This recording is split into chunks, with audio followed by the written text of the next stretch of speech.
I know people like you really love data, but there's also like a lot of people that would make their head really spin. And so what do you say to that? I say, you got to learn. I mean, I don't mean to be rude or anything, but you have to understand what works. If you aren't measuring things, then you are wasting resources. So you have to learn the basics.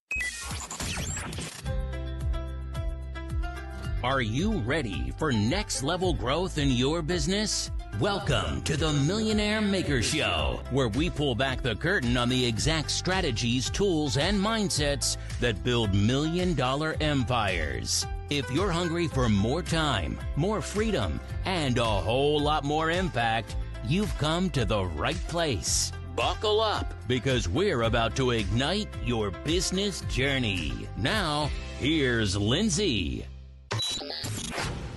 Hey, everybody. Welcome to this episode of the Millionaire Maker Show. I am so excited for today's episode because a wonderful colleague of mine has agreed to be on the show, and she talks so much about analytics. She talks about how to grow your Instagram account through iterations, and she really understands marketing and how to really do that successfully on Instagram. I can't wait to bring her on. Her name is Antonia Semanskee. She is a college business professor, an entrepreneur who helps coaches and service-based consultants build visibility online. Her data and research-based strategies help her clients stay on the right track to get results. Welcome to the show, Antonia. So excited to have you on today. Thank you so much, Lindsay. I am thrilled to be chatting with you again. We're old friends now, and it's really fun to be on the show. I'm so excited. I love your podcast, and I love everything you're doing. Right back at you. We agree on so many things as far as marketing and sales and like what it takes and how to authentically do it and in-person networking events. Like we have a lot in common that way. I really appreciate that. But I have a question for you. Is it true that you are left-handed and learned to ride a motorcycle in your 50s? That is very true. I am very left-handed, and my family makes fun of me almost daily because of that. They love you. And it took me 3 times to get my motorcycle license because I kept failing, but the 3rd time was a charm. I was the leader of the pack in the test and got a straight 100%, and they said, "You were a great example. Thank you so much." And I was like, "Finally, yes." What was your motivation for learning how to ride a motorcycle in your 50s? My husband grew up on bikes. My son and daughter grew up on motocross, and my daughter, when she was at college, she wanted to ride all around the town where she went to school on a motorcycle, just like her dad did, because she went to his alma mater.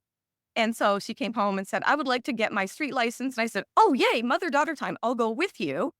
And we went through this course together, and she passed. There were about 18 people in the class. Only one woman passed, and it was her. I dropped the bike on test 3 and was really embarrassed because I don't like to do things that I'm not prepared for, and I was really scared. But when I came home and failed, and I said, "Lexi, I'm so sorry that I embarrassed you." She goes, "I would have been embarrassed if you didn't try. It's good for you Oh, to like try things that you're not sure about, Mom." And I was like, "Oh, that's something I learned." that And is so yeah. riding it and finally got it, and now I ride everywhere. And I have a big motorcycle now. I've upgraded twice in the last like 6 or 7 years. So, aside of being the leader of the pack in your motorcycle class, what would you say you're known for online, Antonia? I'm known for growing online communities that build authority and credibility and trust by people who are experts in their fields. Okay, now I know, when it comes to Instagram and what I really like about you is you're all about analytics. Does this come from your background of being a college professor? Talk to me about Instagram. Well, it does, because when COVID hit and I'd been doing some consulting, I thought, I need to figure out social media for business, because I looked at it, and I'm not a big fan of Facebook because I don't like putting out content that makes people feel bad about their lives. So I just don't do it. And I thought there's got to be another way to use social media if you want to grow a business and level out that playing field. So I dug into Instagram specifically because it had a ton of data. It has more data analytics available than any other platform. And so I thought, what if you use the platform as a way to build a portfolio of your expertise and knowledge? So that's what I did. And I started like with this giant spreadsheet. The day that I opened my account, I had this spreadsheet I created, an Excel spreadsheet with formulas already tabbed in. Every single possible metric that you could put in was in that thing was day of the week, time of day it was posted, how many followers, currently how many new followers you got, and that all of the metrics on all the content had its own column. And so I could calculate different and look at different patterns to see, does the day of the week matter on a post? Is it the format? What are the things that make my content go? And I was really lucky. I was one of the first people to create what they call a list post in 2021, and that got 1 million+ views. It was went viral, and it was a piece of content that went viral because of how valuable it was. And now it's kind of a trend, all the infographics are a thing, but I was one of the first Right. people to do that. And it's, like taking data and sharing it and then measuring what works and what doesn't work to see where the patterns are, where you can repurpose and where you can get that message across, because we know it's repetition. We know that we need to say the same message several different ways. So you can take the same message and you can make a carousel post, and then you can make an infographic, and you can make a reel, and you can also even do a photo with you with a hook that has the same message. And different people consume content different ways. And so some of my followers wouldn't even see my content until I did a 90-day personal reels challenge. And I was seeing people in my comments that I hadn't seen in a long time. So I realized, okay, that's something you need to know. What kinds of people are looking at what kinds of data and tracking the engagement and who's engaging on what. So you could see where your prospects are. Yeah, I love it. I love your data-driven approach. It also takes a lot of the emotionality out of business and, like, putting yourself out there, like, do they like me or do they hate me? Is this the one that's gonna go viral finally? Like, all of that is gone because you're posting like a business owner and not an influencer, and I know that we agree on that too. What is the main differences here, according to you, about posting as an influencer versus a business owner? Oh, this is so good. If you're an influencer, the kinds of data that you're tracking are likes, are follows, and probably more if you can get people to your page. So profile visits to see if you can get those influencer deals. And I know this because I have influencer gigs that come into my email and into my DMs now because I have influence over my community. But as a business, you're looking for different kinds of data. So the kind of content you post is different. So for instance, an influencer can post what they're wearing today and maybe a product. And the kind of content they post is about them and about how they're enjoying their life and how they're enjoying the products and all the things. So famous people are really great at that kind of content, and it works for them because they already have a following. They're already famous. People will buy whatever they're selling. So it really doesn't matter what data they're tracking. They just want to sell stuff, and they want to look pretty and look like they're having a great time. If you're a Yeah. business and you're not famous, which you didn't have that problem because you were famous when you started your business. So cool. If you're not famous and no one knows who you are, the way that you level out the playing field is to figure out who you want to talk to, who's your ideal client. And if you have more than one, it's okay, but you have to segment them and they have to have separate messages, maybe even separate Instagram accounts. It depends. And the kind of content that you're putting out there is not about you in any way. So that's what takes the pressure off of you. It's about them. What problems are they having? What challenges are they having? What questions do they have that you can answer and be a resource for them? And when they start to trust that your content works for them and the way that the format is done resonates with them, then that builds trust. And when they need the service that you're selling, you become top of mind because they like you and they trust you already. Yeah, I like that. Can you expand a little bit? I agree with that on the feed for sure. All day long should be about the method that you help and all these tricks. Do you think there is a place in stories for a little bit of personal content? Can you tell me about that? I What know even with a hair cat, I've seen it. if you think Clementine? Oh my gosh, the menace, Clementine the menace. She's hanging at the door. Okay, so we know that the goal of post content is to reach people who don't know who you are and might need what you sell. So if you're posting influencer content that's really not going to draw them in as a potential customer, it's just not effective. So we know that. So it's got to be professional content that solves problems and answers questions. Got it. But once people are following you, that's where the stories come in. They're already drinking the Kool-Aid. They already love you. They want to know who you are as a person. They know you know your stuff. They know you're qualified. They know you're brilliant at what you do. They've got it. They're following you. But then they want to know, do I like you? And that's where stories come in. That's where the personal content comes in. But you still want to have a twist making it about them. So like when I posted the picture of the video of Clementine the other day, I put a sticker on there that said, "Do you agree with this?" Or "Are you a cat person?" Or like, "Have you seen this crazy cat before?" So that they have a way to respond and put their opinions in so that I'm thinking of them. Like, this isn't just about me showing off my crazy cat. Yes, it's funny, but it got to be more than just that. So there's always a sticker on my stories of some sort that they can interact with. And that gets me to know who's really talking back to me, who's really paying attention, who are my people. Because if they're tapping those stickers, they're my people. Yeah. Amen. Amen. I love that. Okay. So the feed is for finding new possible clients. You want to keep that pro, keep that all about what you do, the business you offer. You want to make sure you run that through the attorney filter, meaning if my attorney was doing this, would I be really happy to still my attorney? And once they're in stories, then it can get more personal. And that's really where that intimacy and one on one interaction can happen. Yes, and that's where you sell. And that's where you can have a lot of fun with your stories. I do a lot of this or that. Like I just did one for summer and it was 8 stories and it was this or that. Do you like hot dogs or hamburgers? Do you like sunshine or shade? Do you like beach or cool? They get to go through and they get to tap all these things. They get to tell me who they are. Most of them know my answers to those already, which is so much fun. But then when it comes time to sell something, then they're giving me support if they're a peer, and if they're a potential client, then they're in my DMs because they've been watching me. I will add engaging content in my feed, things like maybe a word search, but they're all industry keywords. So you can put Yeah. fun things in there, but it's still about them and it's still about your business. So Yes. that's kind of distinction. With your stories, it's more fun content, more personalized. Sometimes I'll go in and teach. I'll go in and say, "Hey, somebody just asked me about this thing," or "I'm ready to go on today about a glitch that's happening. I think it's Mercury retrograde from what I heard, because that's communication." My Instagram page has been freezing up for the last 2 weeks, and I keep having to delete the app, and I keep losing my drafts. And I'm really mad because I have a post it's ready to go out on my new account, Rev Your R. I wrote the caption in Instagram instead of you doing it in my notes because I'm like, "Oh, I'm just going to send this right out." And then it wouldn't go. It's stuck in, you hit post and it just goes spin, spin, spin. So I'm going to have to delete and lose that content. And I'm like, is anybody else been having this? Is it Mercury retrograde? So that's the kind of stuff like I'll talk Well, about yeah. in my stories to go, who else is having this happen? Is it just me? Yeah, yeah, exactly. A little more personal while still keeping it about them and about business stuff. Yeah. Yeah, that I like that.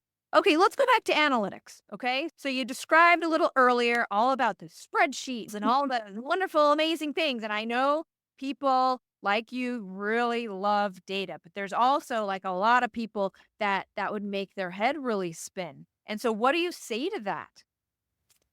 I say, tough shit. You got to learn. I mean, I don't mean to be rude or anything, but you have to understand what works. If you aren't measuring things, then you are wasting resources. So you have to learn the basics. And can be as simple as a very simple spreadsheet tracking. Okay, we want to set a goal for this post. Our post is we want to get them to the profile page because we want them to be on our email list. So say that's the goal. The marketing goal is the email list. So the Instagram goal would be to get them to the profile page, right? So you make a post that's going to be so valuable and make them want to check out who you are, so that you're going to track things like profile visits, of course, saves, shares, and of course, comments. Of course, they all work together, right? So if you're getting a lot of those other things, you're getting a lot of likes. So then you can track your conversion rate of your post. Did it get people? How many people did it get to my profile? And then once Yeah. it gets profile, you can see how many people converted to either a DM or clicked the link in your bio to get on your email list. And then, of course, those metrics are on other platforms, but you can still track them. So you don't have to know a lot of metrics, but you do need to know the ones that relate to the goals that you have. Most businesses have the same goals. They want to build community engagement. They want to get people to their profile, and they want people to go off the platform to their websites. Saves, profile visits, shares, comments, and quality of comments is everything. Super simple. Everything. And we do that too. Like we have a spreadsheet and we outline all of our posts there and we track it that way. And people will think, well, our Instagram has a whole bunch of analytics. I'll just use those. What's your response to that? How do the patterns work together? this info here and maybe this, but like when it is on a spreadsheet that you create, like you get more intimate and you actually can understand and see what is happening. Like I know they don't want to do it, but it is the most valuable thing you can do is It's super create simple. your own spreadsheet. I put it up Yeah. there, just record them daily. What I would do was let's see, what was a pat? I would go on and record my followers for them in the morning, first thing. And then I would put the information about the post, or I did that maybe the day before, and I would post it. And then I'd go back for the post that I did 24 hours ago, and I would record all the metrics that Instagram would give you, like share, saves, That's impressions, reach. And then I did some of my own conversions. Like for instance, most industries and even the big companies will calculate engagement using followers. That's not effective, and here's why. When you calculate your engagement on a post using followers, it takes into account every single person who's following you, every account that's following you, but not everybody was exposed to the content. So how do you know that they didn't even have the opportunity to engage? So I use reach. I use how many people were exposed or how many accounts were exposed to this post. And then I divide with the saves and shares and comments and all the other metrics that I want. much more effective Well, analytic, right? I'm the only person on our who uses that. And Instagram's not giving you that in their analytics software either. But Yeah, see, none of them are reportable. None of they them. all Yeah. use they all use followers. And I was like, that doesn't make any sense to me. Why would you use followers? That's it could because reach engagement is based on exposure. Yeah, totally. That's much more effective. That's going to be able to, for you to get your arms around what really is working for your Like audience. who saw it and what did they do? If you didn't see it, you didn't have access to it, or you Right. weren't exposed to the post, then you really aren't part of the group of people that I'm measuring because you didn't even see it. Yeah. So Yeah, I yeah, love that. That's an amazing takeaway. So when it comes to your customers building their Instagram accounts, using analytics to do that, doing a data-driven approach, what are some common obstacles that you've seen? content that doesn't get reach. That's probably the first and the biggest obstacle that businesses have. They aren't content creators. They don't know that you can't just post a pretty picture and it will bring people back to your page, right? Or fun things. They watch what influencers do. The things that work for influencers will not work for a small business ever. Yeah. So the first thing I teach people is about context and about hooks. So whatever you have, which you are a master of every single video. I watch your stuff all the time. You've got a hook there. I'm like, oh, what's this about? This is interesting. It makes people go, I want to know more. And then you Yeah. can think, right? And you read a little bit more and it entices them to come back to your page. If you can get reach, that's the first obstacle is getting your post out into the world and have people see it. And that takes time. Even if you are good at what you do, it takes time. But you can measure what's working once you're over 100 followers. And then the goal becomes what's working? What do they like to see? And how do I create more of that? Yeah, you mentioned context. When you tell people you have to understand the context, what do you mean by that? Context is so like if a realtor posts a picture of a really cool house or a video of a cool house that they're showing, why should I care? Even if I'm in the market for a house, I want to know what about this house is cool. Like, why should I check this out? Context, what's the post about? Why should you tap on it? What's the message there? You have to Yeah. be able to them like, this is a pretty picture, but what does it mean? Yeah, like why do I care? Why do I care? So you mentioned context and you mentioned hook. Just define hook for everybody listening so that we know and give us your best hook tips. Oh my gosh. So using numbers in your hooks is a great way to get people to pay attention. 3 ways to do X, 3 tips for blank. Odd numbers are really good. 3, 5, 7, 9, 10 is a good one too because it's 10.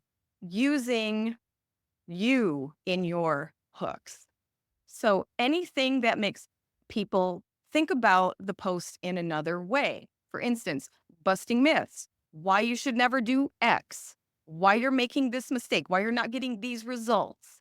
Helping people to see that, oh, I didn't think about that before. Yeah, why you're not getting new clients, right? Which is a big one. 10 reasons Yeah. you're not getting new clients or 5 ways to get new clients. So Yeah. it's just a way to grab their attention and make them stand up and go, oh, wait, I need to check that out because that could be important.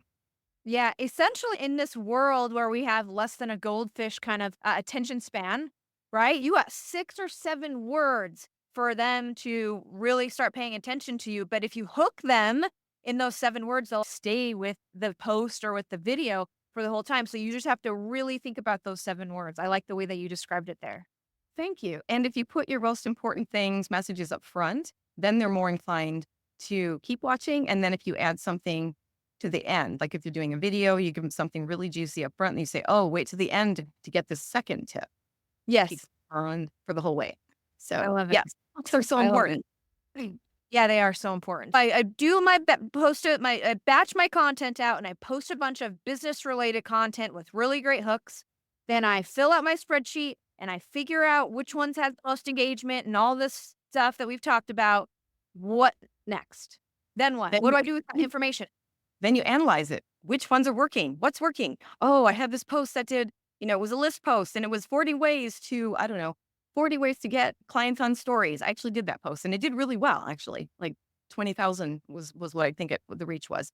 I thought, "Oop, okay, now how can I take that 40 ways and make it come back through and use it again because I know that people are interested in this topic. So, I can make it's already an infographic, but I can turn that infographic into a carousel and then have the infographic at the end. So they still get the infographic again, and the people that didn't see it the first time are going to see it. Or maybe they're like, oh yeah, I remember that. And thanks for going into more depth with it this time through the carousel.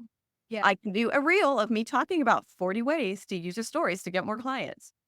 Right? Super easy, super quick, boom, boom, boom. You can say a few in the video and then put all the rest in the caption. Right? Yep. So you I love it. repurpose what works different ways. Maybe you run that same exact post in the opposite colors with a slightly different headline or hook.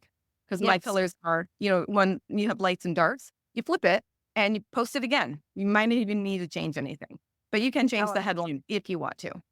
So basically, you look at the analytics, you have your winners, you try to recreate those to either beat what originally was done, do it a little bit different, and reutilize the winningness of the post that you saw on your spreadsheet. Because then you get known for that thing. People know, oh, I know lots of ways to create content. I know lots of ways to talk about a subject. My biggest post was 60 ways to talk about one subject. That was my list post. And now it's like 70 ways because I came up with a few more over the course of the year. I love that. I love that. Can you speak to, so in terms of influencer versus business owner, like it is easier. So people struggle with this. And I find that it's a fine line between like, you can share some of this personal stuff and you will get more views and you will get more likes because it's really easy to like or it's really easy to hate. And so I find that many business owners like go too far that direction and they end up losing credibility and authority. So like, what's the fine line for you? How do you judge that? I don't usually do viral content. I mean, I never strive for it. On occasion, like I did a test after this, was it the Super Bowl? Yeah. And it was a video of Usher walking down the stage in his white outfit, feeling great. And I put the headline up there, how I feel when my content gets recognized and remembered, right? So it was still about my business and it went viral. It totally went viral. It got 0 follows. It got 0 metrics. And that was the point. I wanted to point out that viral content is really fun. It's really good to do if you want to nurture your community, but it's not super effective in business content. So you can do it. Just don't have any expectations for it. And be careful how you do it, right? I don't want to dance on camera. I don't think that's appropriate. Your brand. It doesn't fit my brand. Yeah. If I'm somewhere and somebody takes a video of me dancing at an event, I'll put that on my stories if it's appropriate. And I'll probably try to find what do you do on your day off or something, but it's pretty rare. Because I want to show my personality, but I don't think sex is something that I want to sell, right? And that's borderline sometimes how that can be. Yeah, totally. That's that's the fine line. Yeah. Like it's those likes, but they don't turn into customers. Like I said, I usually run I say, run it through the attorney filter. If this is what your attorney is doing, are we good here? Basically, like, you want your attorney and his jammies at 3:00. We all like jammies at 3:00, but like, what does it say? What is it saying about you? Exactly. And I don't mind looking like goofy or dumb or stupid. I make videos about my mistakes all the time. And sometimes they go on my actual page because of things people need to know not to do. Like, for instance, one time I was getting a little cocky with my SEO results, where my name was a second on a list, on a search, right, in Instagram. And I was like, oh, I'm going to change my name a little bit and make it, see if I can pop that headline a little bit better with those keywords. And I changed it and I went way down to the bottom. And I was like, oh, crap. So I was like, I need to change it. And it wouldn't let me change it back. So I was like, oh no, I'm going to be at the bottom of the search results. What do I do? It's like any other change in your name section. It takes 30 days. So for a whole month, I was invisible on the platform. Shoot. Yeah. I made a video of me talking to myself. Hey, like going through that process, like, ooh, I think we could get more views. I think we can get more search results. No, I wouldn't do it. No, I think we're going to do it. The whole back and forth conversation. And people just like cracked up and loved it. And my community just like, they're like, oh yeah, that sounds like Tony. She's like, trying things out. Yeah. I love how much you're willing to test, and you're always watching those I and will. fail. I mean, you gotta fail forward faster on this thing all day long to build an account like that.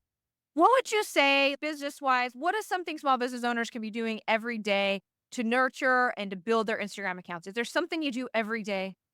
Well, when I was growing my account from the beginning, I created a core group of people. And I didn't know you back then, or you would have been one of my people because you are now. A core group of peers, people in my industry that either did what I do, which there aren't too many people that do exactly what I do, or have the same customer base. It was graphic designers, website designers, email marketers, business coaches sometimes, that were people that I either really liked and just wanted to get to know, or they were people in my industry that we could build this kind of like power partnership where it kind of was an organic thing where I would engage with people in their comments specifically and get those conversations going. And I would go to people on their page that I thought were interesting, that maybe made an interesting comment, and I would respond to that comment and have a conversation with that person Yes. on my friend's page. And they were doing that. So we started laughing and saying, hey, we're seeing each other in the halls of Insta. And I'd bring more people in and they'd bring more people in. And it grew to about 1,000 people. And that group of 1,000 people were the people that were engaging on my content every day. And I was in their content every day. So I spent a couple hours a day engaging, but it was fun because I liked the people and they were fun. So it was fun to hold conversation. And it might not even had anything to do with the content on the page. It just got engagement for the page. And like, hey, what did you do this weekend? Oh, I did this. What did you do? Oh, that sounds like fun. Had nothing to do with the post sometimes. It was just engagement. Social media, being social there, Antonia. And Yeah. those friends, still my friends today. I still talk to them like at least once a month. I rotate through people and make sure I check in the DMs and, hey, what's going on? Let's hop on a Zoom. And they're all over the world.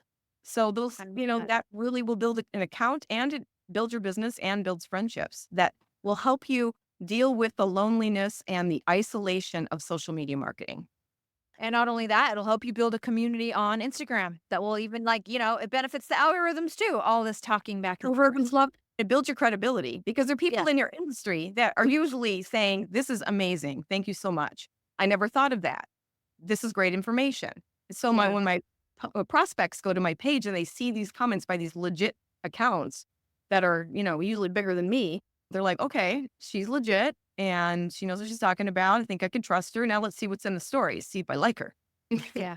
Antonia, what do you see as the future of Instagram? So Meta goes through a lot of changes. There's social media platforms come and go. What's your prediction for an AI? Don't forget to include that in your answer. What's your future prediction here for Instagram and getting business on Instagram?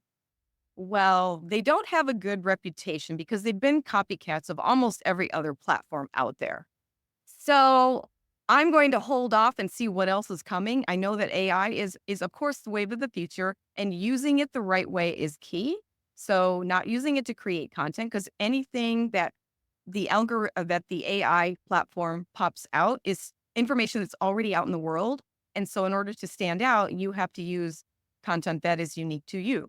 But it is really good to use AI. Like, for instance, if you're doing a quick story video and you want to pop it out, you can do AI captions now. You can just pop it, super simple, super easy. I believe that Instagram is going nowhere. Threads is a really good way for them to keep the same people that are on Instagram going over to Threads. So they're solidifying their base. But I think AI is going to become a bigger part of what's happening on Instagram, and managing that's going to be the challenge for them. and Yeah. making sure that people aren't mentally harmed with the kind of content that can be created.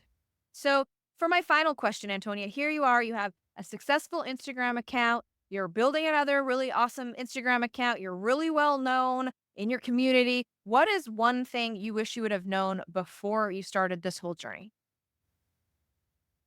I think the one thing that I wish I would have known would be that when you build an online community with other creators and other business owners who get it, it's not the same as marketing offline to businesses who are not savvy, not tech savvy, not Instagram savvy, because it's not valued. I wish I had known that before going offline and marketing to my community, because I had to do a little bit of a pivot and backpedal about social media is important. I believe that it is the wave of the future. It's not going anywhere. But when you create a social media account, it doesn't start as social media. It starts at your marketing strategy and your business strategy. So that's why had I known that, I would have kept up with my marketing consulting offline, and the Instagram would have been for my community and sales online. So it's not valued offline the way it is. People who are online and they're doing it, they're like, oh, this is really hard to do it right. They value experts. But when you're offline, it's not as valuable. So that was That a makes hard sense. That lesson. makes sense. That makes sense. Well, thank you so much. Thank you for sharing all of your insights and expertise. Before I let you go, I'm going to turn the time over to you. Let us know how to find you and anything else you want the audience to know. I'd love for your audience members to know that there is a free guide that I created. It's called 3 Keys to Building Your Online Instagram Account and Getting Clients. You can find it at Instagram.com/crushyoursocial. You can find me at crushyoursocial.com, or you can email me, Antonia@crushyoursocial.com, and I will send you the link for the free guide. And if you have any questions, feel free to reach out to me. Awesome. Thank you so much, Antonia. Always a pleasure to talk to you. Thank you so much. So good to see you. A big thank you to Antonia for coming on the episode and sharing with us her wisdom and insights around how to grow a business-oriented social media account. She is an utmost expert, and I really valued her time here on the show. That's a wrap for today's episode of The Millionaire Maker Show. If you love this episode, don't forget to subscribe, leave a review, and share how you're leveling up your business. Want more? Connect with Lindsay Anderson and get the tools you need to crush your goals at lindsaya.com. Until next time, keep pushing, keep growing, and turn those business dreams into reality.